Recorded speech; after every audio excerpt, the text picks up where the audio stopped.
What's up, everybody? Welcome back to Love and Rice with your host, Aunt Ma, and host, Christina Ma.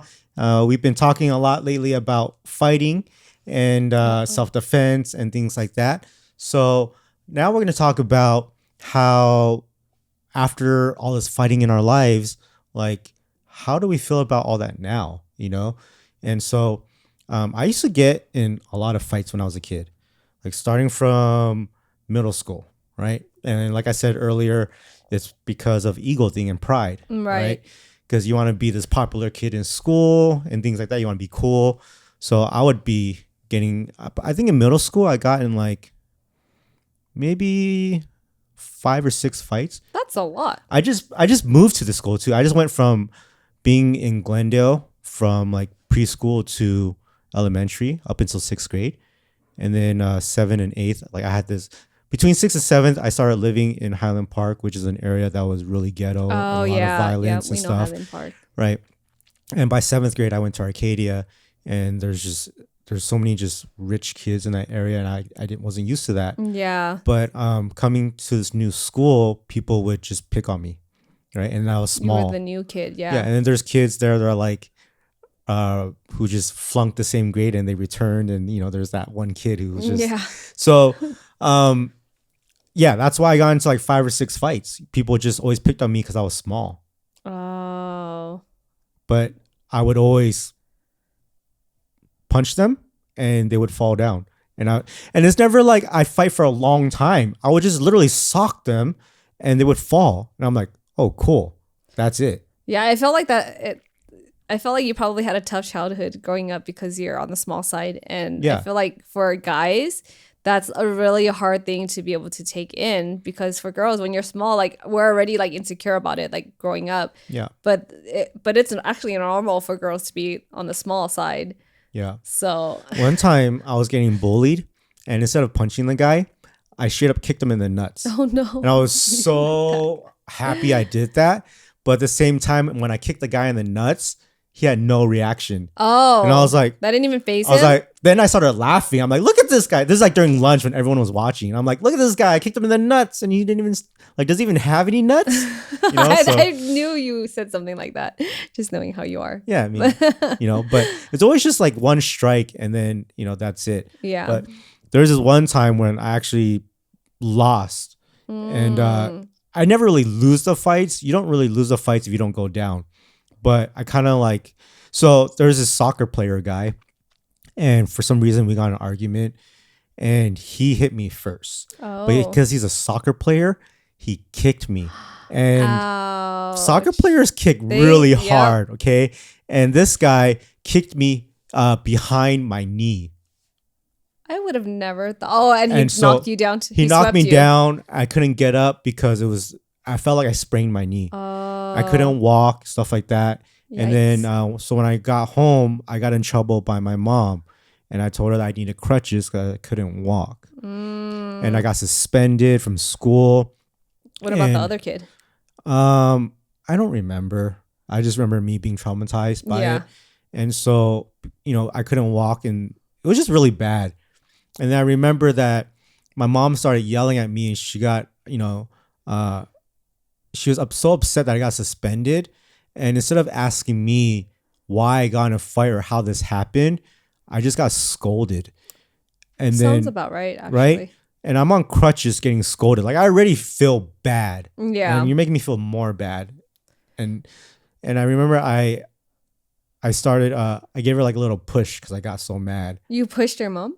Yeah, I mean, it was like a nudge like that. I mean, like, dude, I'm like 12. How bad can I hurt you? You know what I mean? Yeah. And so it caught her off guard, and then I started getting beat. I mean, if my kid did that to me, I would be pretty upset about it too, especially when in their eyes, like in her eyes, you were probably already in trouble. You got suspended, so that's something that they have to deal with. And then you're going and pushing her. So she's like, whoa. Well, this is where I want to be different as a parent. I want to not let that escalate. If my kid pushed me, I want to be like, hold up. Why did you just do that? Yeah. What was the reason for that? Because as a kid, I pushed my mom because I was upset that I'm in pain and you're giving me more of that. Like she didn't ask if you're okay. And yeah, like how come you're not defending me? Yeah. Why aren't you gonna go call that parent and be like, yo, this guy kicked him, right? Yeah, and I think that's the difference with that generation of parenting compared to ours, because these are the childhood traumas that we grew up with. The way that our parents handled things was a lot different. Yeah, like we had to be the ones who were submissive, and if anything happened, we're supposed to just walk away from it, not defend ourselves or get into any trouble, right? But that's not the case nowadays, and I feel like they wanted us to just not get in trouble, and to, if we had to let people pick on us, then we just let them pick on us. Yep, that's what they would tell us to do. So in a previous episode, you spoke about how you got in fights in middle school with a girl, and then the best friend tried to fight you and stuff like that. When was your last fight, and why? Oh gosh. And like, did you get in like really big trouble? Yeah, I would say yes, because the last fight that I got in, I wasn't even trying to get into a fight. It was because of my best friend at the time that got me into that fight. And I was so angry because we were at a club, and so you're like 21? I was in my 20s already. And I was with my best friend at the time and my boyfriend at the time. You know, in the early 2000s, in your early 20s, that was like peak gangster time. Peak gangster time. Right? So clubs were like hot. It was like fights everywhere, shootings everywhere. Yes. It was bad. Yeah. And I wasn't the type to get into fights. Like, honestly, I think my last fight were the ones that I brought up, like in junior high, the two. Because I'm not a person that likes to fight. And if there's confrontation, I will try to avoid it. But if I have to defend myself, like, I will verbally do it. And I love fighting. Yeah, I can see that. But I don't want to, but I love it. Oh, well, I don't. I don't like it, but I know that if I were to get into a fight, like, I would definitely defend myself because I know how to fight. But my reasons for fighting, like that, the reason why I like fighting is not because I want to hurt people. It's more because, like, oh, cool, I was able to beat this person. Who can I challenge next? Oh, you know, like, how am I going to get better and better? I never saw it that way. Like, the two fights that I had in junior high, like, I didn't want them to happen. But, like, literally the first girl that I beat up, she came to me and was like, oh, no. She I don't remember what it was, but it was so, like, I just felt so bad for them. And then just seeing this other girl like come to me and say, oh, I have to fight you because you beat her up. And I'm like, this is so stupid. Like, why is this happening? Yeah. But I'm like, fuck it. I guess we're going to get into a fight. And I beat both of them up. Nice. And I was so proud of it. But at the same time, that's what I'm saying. Like, no, but I was proud of it because they forced me into fighting because I didn't want to. But after I was done, I was like, that's it. Like, I proved my point. Like, I beat you guys up and that's it. Yeah. Like, I don't go looking for fights. Maybe like there's a certain phase where I was, but the times when I was getting bullied, it wasn't me forcing fights. Yeah. It was like because I had to. Right? Yeah, I know. But you're saying like, oh, how can I get better? Who can I find next? That wasn't the intent for me after. The reason why I say that is because these are all just little fights. Like, these don't matter.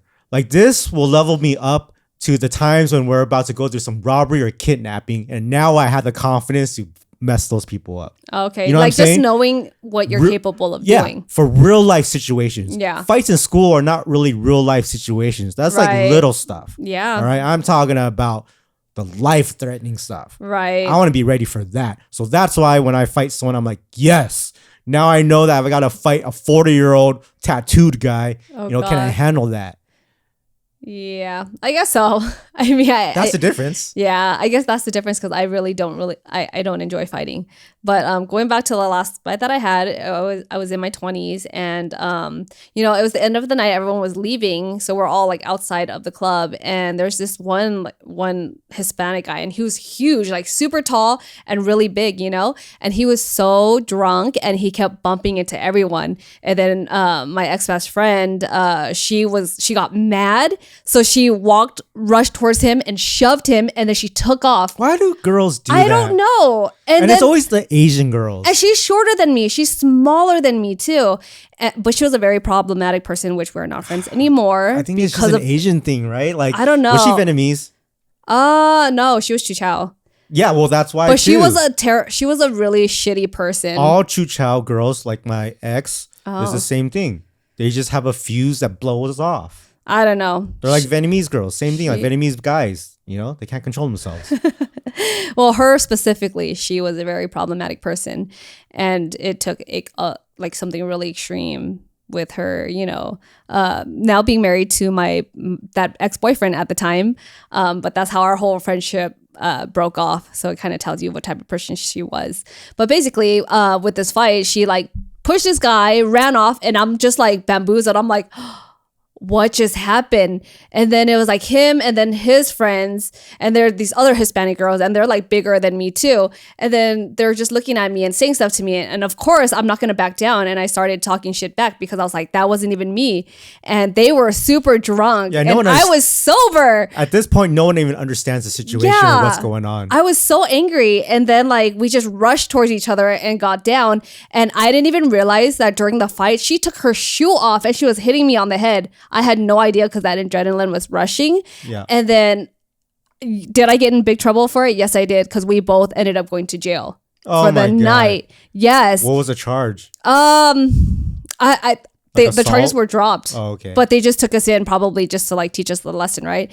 And I was in the cell with her the entire time, and she was barfing the whole night. Oh my God. And that night I was so angry because I'm in this jail cell by myself, and my best friend and ex-boyfriend were like, with each other for the night, trying to figure things out to get me out and stuff like that. But I was so pissed because I didn't even initiate this fight.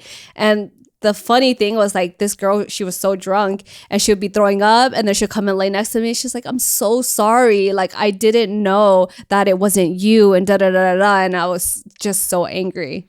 Like, no one knew what was going on. And I got caught up in this situation where I actually got arrested. Why did you get arrested and not... She took off. Why didn't you take off? You always got to take off. She took off, and then I got into the fight, and she was already gone. I didn't know where she was. No. You got to take off together. Yeah, no, she took off without me, and I'm like, what the fuck just happened? No, when we do that, we're like, hey, fool, let's go. Yeah, you're supposed to bring your friends with you. And after that, like, I still stayed friends with her for so long, and I always had her back. My gosh. Nope. See, that's where you messed up. I know. When my friend is squabbling with someone else, and they're on the floor, and we're about to take off because cops are coming, we got to kick that guy in the face to have him let go of the friend. And you take off together. And then we take off together. Yeah, I should have known from that very moment that she was not a good friend of mine. Yeah. Yeah. Yeah, that's horrible. Yep. Yeah, I think my last fight, man. Oh, there's so many. I would say so many. I don't even remember what the last fight was. I just remember the last one I didn't get in a fight with, and I had to bitch. I had to be a bitch about it. Okay. This was the worst. Okay. Like it made me feel so useless and so horrible, because there was this girl that I was talking to from another school, and I was out of... Where was I? No, this is senior year. Okay. So she went to a different high school, and I was talking to her, and I didn't know that she had guys or ex-boyfriends or anything. Like, how am I supposed to know? Yeah. Right. So it's the girl's fault already from the get-go. And so I find out that she had this complicated relationship with this guy who was friends with all these gang members. Yeah. Right. And so he called me one time. I obviously got the number from the girl. I was like, hey, Wow. you better come down here tonight and say sorry or whatever. And I'm like, oh, we're going to get down. I'm like, hell yeah. So I grabbed me and 5 buddies, and then we went to this boba parking lot. Uh-oh. And with these 5 buddies, we're going to get down, right? We're like, yeah, we got this. And then I called another friend, and I'm like, hey, just in case something happens, can you come down too? And this friend brought a Mexican gang with him, and they put people in the trunk, they brought guns and everything. Gosh. And this was just insurance, right? Something was going to go down. And so when I got to the parking lot, there were about 30 to 40 gang members in this parking lot waiting for me. Oh, dang. And there's just 5 of us. That's pretty crazy. And dude, we're an SUV, we're in a boba shop of all places. Yeah, boba shops always have the worst incidents that happen. There are 30 to 40 Asian gang members, and they all had knives. They all had knives in their hands. Okay, and so when I saw all these gang members there, I was like, oh shit, all right, somebody's gonna die tonight. or at least go to the hospital. And so normally I don't care. Like I'll still get down. But when there's other people with me, that's where I'm trying to be responsible. I'm like, one of the homies about to get stabbed. Yeah, and then, because you're the one who brought them over there, so you don't want to be I'm responsible. Yeah. So I was like, damn, dude, what am I going to do? Like, there's nothing I can do. Like, if I fight, someone's going to get hurt. Yeah. If it's just me, it's cool, you know? So the guy was like in front of all his gang members was like, hey, you better kneel down and say sorry. And I'm like, no. What the fuck? And I look around before, and I'm like, fuck, they all got these knives. Like someone's really going to get hurt right now. Yeah.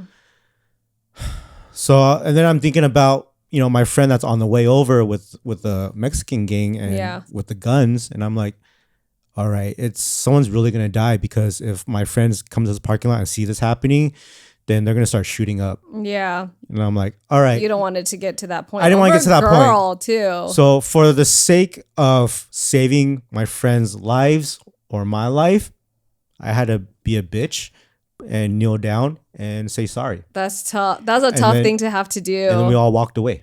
Oh man. You know what I mean? Yeah. So it's like right now, like when that happened, I was like, thank God no one got hurt. Yeah. But I'm like, fuck, dude, like that's your ego and your pride right there. Like I can't believe I had to do that. You know, but I didn't let me being a bitch make me like that feeling take over anything. Yeah. I was more of like, I feel like I just saved someone from going to the hospital or from someone getting shot because little did they know there was a Mexican gang on the way about to shoot them up. Yeah, and that sounds like something that you would do too. Like despite how much pride you have, like to actually hear that you did that is pretty crazy. So the next week, oh no, all right, and there's more. Okay, I was mad. Yeah, because I'm like, what the fuck was that? Yeah, like you set me up with all these people. So we met at the same parking lot, and this time his homie wasn't around. It was just like 5 of them. Okay. And I said, let's go take it to the alley behind the boba shop. It's always an alley. Let's get down. Yeah. So we did 1-on-1. Oh, so it was a fair fight. It was a fair fight until he brought out his knife. Oh. Because I was beating him. I was like this was a long fight. Why can't people We're just beating fight him, fair? chokeholds, everything, and then his homie busted out his knife and he was about to come in and stab me while I was fighting. So I let go of the headlock, and then the guy I was fighting took out his knife. Wow. So now there's 2 guys with a knife, and I also got my homies next to me watching. And I'm like, okay, someone's about to get stabbed now too. Yeah. And I had 2 knives in my pocket. I could either bust it out and stab them, have a knife fight, or just walk away and no one can get hurt anymore. Yeah. And that was it. I was like, you know what? Forget it. Yeah. I'm not trying to have my friends get stabbed. And for what? Exactly. So like, if you're in a gang, you're not even thinking about it. You're all gonna get stabbed. Yeah. You know what I mean? It is what it is. That's the code. But we're not gang members, and I'm not trying to get my friends stabbed. Yeah, it's not ride or die. If it was, it is. But I don't want my friends to die. Yeah. So if it was just me, okay, I'll probably stab that fool, right? But I gotta think about friends, and then when there's girls with us, dude, forget you about never want it. to put them in trouble. Like I don't want the girl to get stabbed or die. Like, dude, that's horrible. So sometimes you gotta put the pride aside for the sake of people's lives. Yeah, and you can always stand your ground to a certain extent.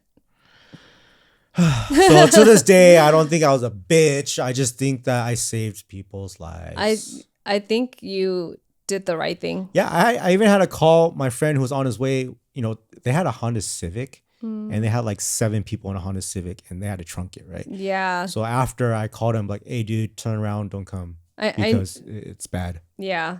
Like gang fights and everything, and the violence and killing and stabbings and stuff were a real issue back then. So yeah, like you're literally going to die. Yeah. They're not going to stop. Yep. So, I knew it was going to go down, and I tried to just save lives.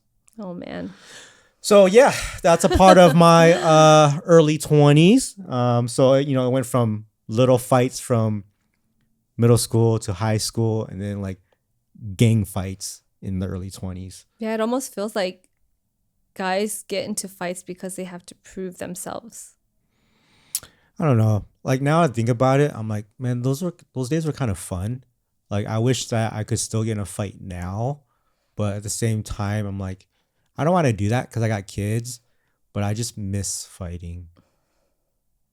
I mean, we can fight.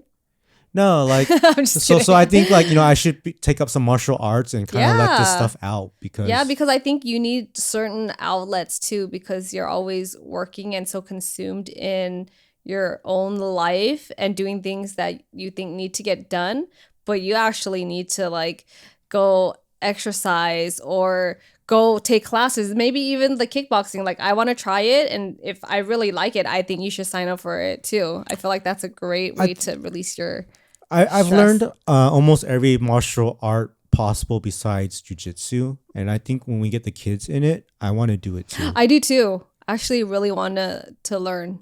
Yeah, because if a kidnapper puts us down or like I got my hands tied, how do we get away with that? Yeah. Like I just want to break legs, So like, okay. So there was a time in middle school where it was WWF at the time, not even WWE. And everyone would go around, pretend they're wrestlers and stuff like that. And we would try wrestling moves on each other and get in trouble for that. But every time I get in a fight, I'm like, oh, should I do the sharpshooter right now? Should I do the figure four? And I know how to do these moves because I practiced it on my cousins, and we would practice on each other and they really, really hurt. And I just always wish I would, I want to do a submission move off someone and just break their legs. Okay. So in this episode, I think we've learned that Ant likes to be violent. Not anymore. That was the old me. I'm not like that anymore. I'm a good person now. Yeah, I think learning all of these kind of... Yeah, you did. I think just learning all these different types of being able to, or self-defense, I feel like there's more pros than cons, if anything. Just understand that I was never a gangster or in a gang. Yeah, I know. And it was just a life. That's why we dated and got married, because if you were that type of person, I don't think we would be together right now. And I wasn't a wingster, all right? Because I would get in fights and I could handle it. I mean, I didn't say you were a wingster. I know. It's just people, they don't know the difference, right? They think either there's gangsters or there's wingsters and that's it. But then there's Tupac who says like there's thug life. Yeah. Right. But I'm not saying any of that stuff. I'm just saying I lived in an era where it was nothing but hood stuff. Oh, no. Same. I know. I get it. Yep. Yeah. So, all right. AZN days. That was how we lived our life. And it was a crazy time. And I'm glad there's no more AZN. No more. And to the point where our kids don't have to experience it either. Yeah. But if they do, they'll be ready. You hear me? I'm just kidding. Because we always stay ready, right? I hope you guys enjoyed this episode. Please don't get any fights if you don't have to. We don't want people getting hurt. And I obviously don't want to do that anymore as well. So make sure you guys follow us on all podcast platforms. Also comment on this video. What topics you guys would want us to talk about and what do you want to hear more of? So until next time, guys, thank you for listening to Love and Rice Podcast.